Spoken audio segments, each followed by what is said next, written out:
Disgraceful. Absolutely disgraceful. Shame on you, President Trump, for not cottoning to the media narrative that Russia hacked the election and elected you president. That Russia hacked the DNC and stole emails that showed that the DNC were violating election law and screwing over Bernie supporters and Bernie Sanders. Disgraceful. That's the word of the day. Both John McCain and some other schmuck, Anderson Cooper, and I'm sure other schmucks in the mainstream media use that to describe President Trump's press conference with Vladimir Putin. It was disgraceful. The most disgraceful press conference made with a Russian leader by any U.S. president. This was the narrative that they were spinning, right? What the fuck did you people expect? Do you think, yeah, I'm going to stand here with somebody who is our nuclear equal, maybe even our greater nuclear adversary than us, and tell him, shame on you? No, because he's not a fucking child. I know that's ironic considering how he tweets, but he's the president. Do you think he's really going to sit there and throw Russia under the bus, throw Vladimir Putin under the bus? It's funny, you know, I can't get over how stupid the media thinks we are. You've got a president there trying to restore relations with the regime in Russia. And because he's not going, well, we're upset about this and we're going to make sure it stops, and we were very stern with Russia about their meddling in the election. This is what they wanted him to do. They wanted him to get up there and you know, wag his finger at the president of Russia. He's not going to fucking do that. First off, he doesn't believe the notion that he was elected on anything other than his own campaign and Hillary's failings, which is true. And this narrative that's been spun for the last 2 years that the only way Donald Trump could have won is by Russian interference, it's lost on the people who support him. Do you think there's really any Trump supporters out there going, oh, maybe he's not what I thought he was. Maybe he didn't run as good a campaign as I thought he did. Maybe he didn't speak to the issues that resonated with me as much as I thought he did. Maybe it was all Russia. What's startling to me is that this big focus on whether or not, and according to the Mueller probe, it's a foregone conclusion now that 12 Russian operatives hacked into the DNC. Apparently, these 12 Russian operatives are the same 12 Russian operatives that were named about a year ago. It's just a coincidence that, you know, they announced these names 3 days before the summit in Helsinki so that they can conveniently ask him about the indictments in public, on the public stage, and put Trump and put Putin on the spot. And of course they didn't bite. They didn't go for it. They didn't waffle. They didn't go, oh well, you know, that's a touchy issue. Putin actually went, yeah, you know what, I'd be interested to find out what happened. So if you want to come and investigate those guys, come over to Russia, we'll investigate those 12 guys together. And I'd be happy to send our team over to investigate what happened on your side. You know what? I'm liking Vladimir Putin more and more every fucking day. And I'm beginning to believe that he's the victim of a smear campaign as much as Trump is. You know, people talk about Vladimir Putin being this awful, terrible human being. It's funny, his people seem to fucking love him. I know a girl who's a Russian, and she likes Vladimir Putin.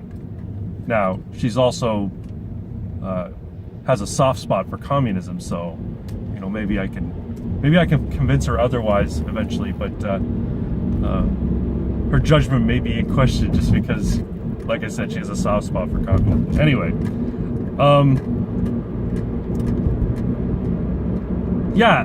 the Russian people love Vladimir Putin. He keeps getting reelected. He keeps getting back in power. And I know their system's very different from ours, and it's not a direct democracy or even a representative republic. It's something altogether different. I don't know the ins and outs of it, but the fact is he's been in power a long time. And people say, well, that's a clear indication that their system is corrupt. Really? How long was William Lyon Mackenzie King Prime Minister? Or John Diefenbaker? How long was Jean Chrétien Prime Minister? Our Prime Ministers sit for longer than 8 years. Well, I think the longest a Prime Minister has sat at the head of the government was like 27 years. Was he a dictator? Was he elected through corruption, or was he elected because of a corrupted system? So nothing's ever as black and white as we want it to be. Our enemies are never as terrible as we make them out to be or imagine them to be. And, we're never as virtuous and sin-free as we imagine ourselves to be either. What you have in the world, you have patriots and politicians. Donald Trump, Vladimir Putin, those guys are patriots. They're acting in the best interests of their country. Now, neither one of them is perfect by any means, or even necessarily a good leader. Although I hazard to say that they're good at being heads of state. And I do think they're patriots. I don't believe the same about Justin Trudeau. I don't believe the same about Angela Merkel. I don't believe the same about Theresa May. And Emmanuel Macron, I don't know. The jury's still out on that. He's only been in power a short time and he's a young dude. But Elizabeth May, Justin Trudeau, Angela Merkel have all been seen on camera and heard saying disparaging things about their own country. Now you could say, well, Trump says disparaging things about his own country. No, Trump levels criticism at the actions of his country. That's a little bit different. Angela Merkel is disgusted with the idea of German nationalism. And that may be, a psychosis that's felt by a large percentage of Germans, but as the head of your country, you need to put that shit down, and you need to be a proud representative of your country, and you need to believe that there's value in your country.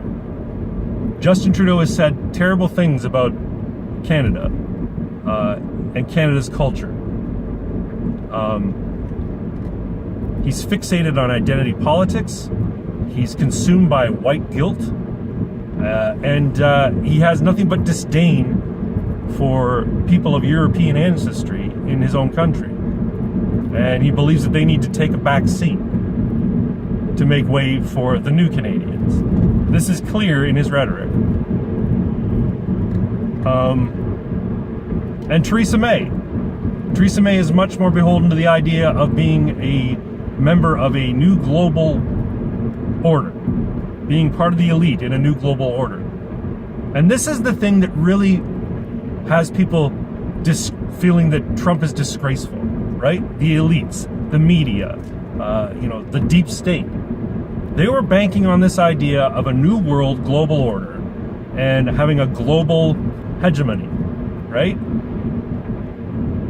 And Trump shifted that paradigm. Vladimir Putin, who has long been marginalized by the international community, probably for the same reasons, because he's a patriot. He's been playing the same national agenda game that Trump's been playing since he's been in office. He's seeking to further the interests of his own country. Trump is seeking to further the interests of his own country and is not beholden to the idea of globalism. I mean, he even said it in his campaign, and he said it at his rallies. The globalist order is done. and we need to return to the nation state, right? And this is what really bothers people about him, that he's not cottoning to this idea that there needs to be one global government, and the globalists look at Russia as being the main adversary in that global government, either Russia or China, right? They need to have an enemy because you need to keep the people on side, and they were counting on Russia being that enemy. And the fact that Trump is now saying, hey, you know what, I'd like to deal with Russia, you know, in a fair way and on a solid foundation of diplomacy and mutual respect. People are absolutely losing their fucking minds over it.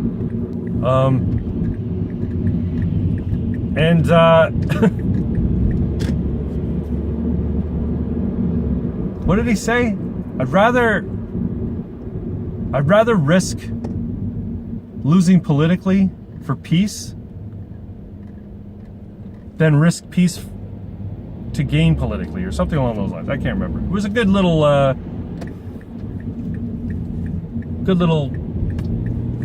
blurb.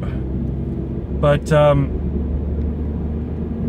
I hate to say it, but Vladimir Putin and Donald Trump look like the only two fucking adults in the room. Everybody else looks like a hysterical fucking chicken. And